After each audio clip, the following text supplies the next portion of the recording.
There is an inspiring quotation from an unknown author that says, "We make a living by what we get, but we make a life by what we give away." Makaangkon kita og panginabuhian pinaagi sa atong madawat, pero makaangkon kitag kinabuhi pinaagi sa atong gipanghatag. Mga igsoon diya sa Ebanghelyo karon from the Gospel of St. Matthew, chapter 19, verses 23 to 30. Si Kristo miingon, "Malisod kaayo sa mga dato ang pagsulod sa kingharian sa langit. Sultihan ko kamo, mas lisod pa sa usa ka dato ang pagsulod sa langit kaysa usa ka kamilyo paglusot sa lungag sa dagom."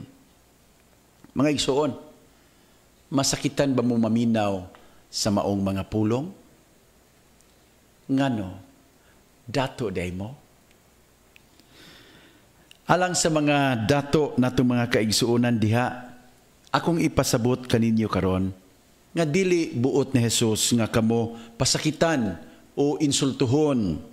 Dili man ingon ni ana ang kinaiya sa Dios, dili ba? Buot lamang niya kamo nga hagiton karon. Ang gisulti ni Jesus, dili usa ka pagkondina sa tanang mga adunahan. Ang Ginoo dili man kaaway sa mga tawo nga adunay salapi o bahandi. Gani, daghang mga dato nga nahimong sumusunod ni Kristo diha sa Ebanghelyo.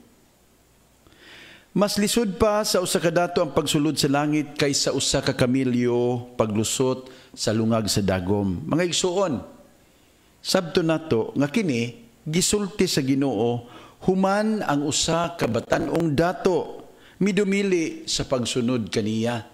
Gusto man unta ang batan-on nga mahimong iyang sumusunod, pero dili man niya kaya ang hagit ni Jesus nga biyaan ang iyang bahandi o nga ipaambit kini sa mga kabos. Ang maong dato, matud pa sa Ebanghelyo kagahapon, masulubon nga mibiya kang Jesus, kay daghan man kaayo siyang kabtangan. Kini ang konteksto sa mga pulo nga gibungat ni Kristo karon. Buot lamang ni Jesus nga ipakita kanato nga sama sa maong dato, daghan kanato aduna usay mga bahandi ug kabtangan nga maoy makababag sa atong pagsunod kaniya. Sa pagsunod kang Kristo, dapat wala gyud butang o linalang nga atong ipakabahandi labaw sa Dios.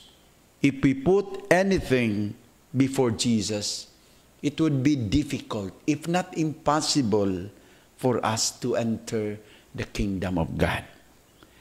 Ang kamilyo, mao'y pinakadako nga mananap sa lugar o panahon ni Jesus. Unya, ang mata sa dagom, mao'y usa sa pinakagamay nga lutsanan ning kalibutan. Jesus is simply saying that this thing is indeed very difficult, if not impossible, to happen. Kung mao ka na, unsa may angay natong buhaton? Abi ninyo, alang sa daghang mga Hudiyo, ang bahandi usa ka timaan nga nalipay ang Dios kanimo.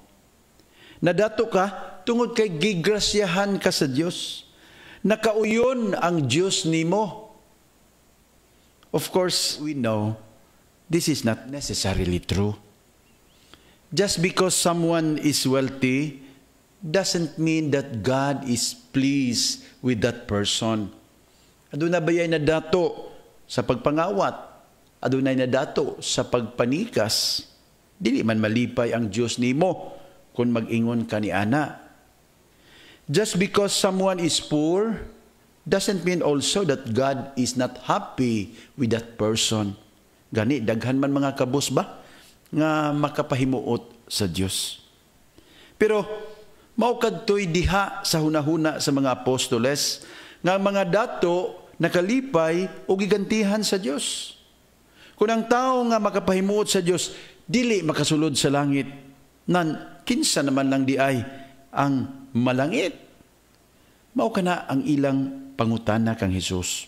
Sa pagkatinuod, dili man lang ang mga adunahan ang maglisod sa pagsulod sa langit, kundili kitang tanan. Matag usa nato, aduna may kahuyang, adunay kalaog, dili ba? Bisan gani ang mga kabos, usahay harian sab sa kalaog. Ang tao, pobre man o dato, humok nga madani sa mga butang ning kalibutan o ganahan sa mga lawasnong kahilayan.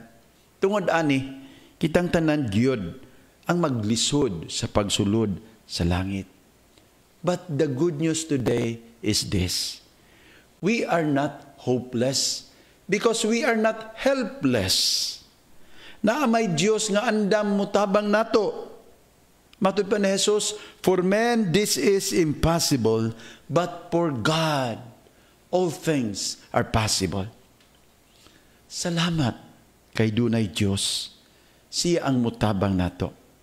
Pero yun na pa mga igsuon, basig magkumpiyansa mo ha? Basin mo ingon mo, luwason lagi ta sa Dios, dili na taangay mag-uol, bisan unsay atong buhaton. Sayop, tinuod, tabangan ta sa Dios, apan kinahanglan sab nato, tabangan ang atong kaugalingon, matud pas mga karaang tao, God will only help those who are willing to help themselves. Ang tanan, matud pa ni Jesus, nga mubiyag balay, mga igsuon, amahan, inahan, mga anak, o mga uma tungod kanako, makadawat og labaw pa sa usa ka gatos kapilo, og hatagan pagyud og kinabuhing dayon. What Jesus is saying here is that those of us who are willing to make sacrifices, little and big sacrifices, because of Him, will be rewarded 100 times more. And not only that, they also will inherit eternal life. Kini nga ebanghelyo, mga igsuon ko, magdasig natong tanan, dili lang sa mga dato ha. Apil kitang tanan. Gidasig nga adto gyud mo salig sa Dios, dili sa mga bahandi ning kalibutan. This is the first, if not the biggest challenge. Buhii ang tanan, ayaw lang gyud ang Dios. This is indeed a great challenge. Kay daghan nato muhawid man gyud sa kwarta. Muhawid man gyud og butang. Unya ang Dios na hinuon maoy buhian. Impas gyud daan ng kalakiha. Kung gusto ta maluwas, kinahanglan andam ta mo buhi sa tanan aron mahawiran ang Dios. Ikaduha, kinahanglan mga igsuon magmakanunayon kita sa pagpaambit o pagpanghatag sa binsay-unsay atong gihuptan ngadto sa mga nanginahanglan. Dili sala ang mahimong dato, pero sala ang magpuyo og kinabuhi nga waldas-waldas, naghinubra, taliwala sa daghan nga nagkulang. Kini ang sigurado nga dili makalipay sa Dios our indifference to the difficult situation of others. Di ba maumang kini ang mensahe sa sambingay ni Kristo may tungod sa usa ka dato og sa pobre nga si Lazaro? You can read this in the Gospel of St. Luke chapter 16 verses 19 to 31. Ang dato na impyerno dili tungod kay daghan siya kwarta, kundi tungod kay wala siya gibuhat nga maayo aron matabangan si Lazaro. So, my dear friends, let us not forget this. We make a living by what we get, but we make a life by what we give away.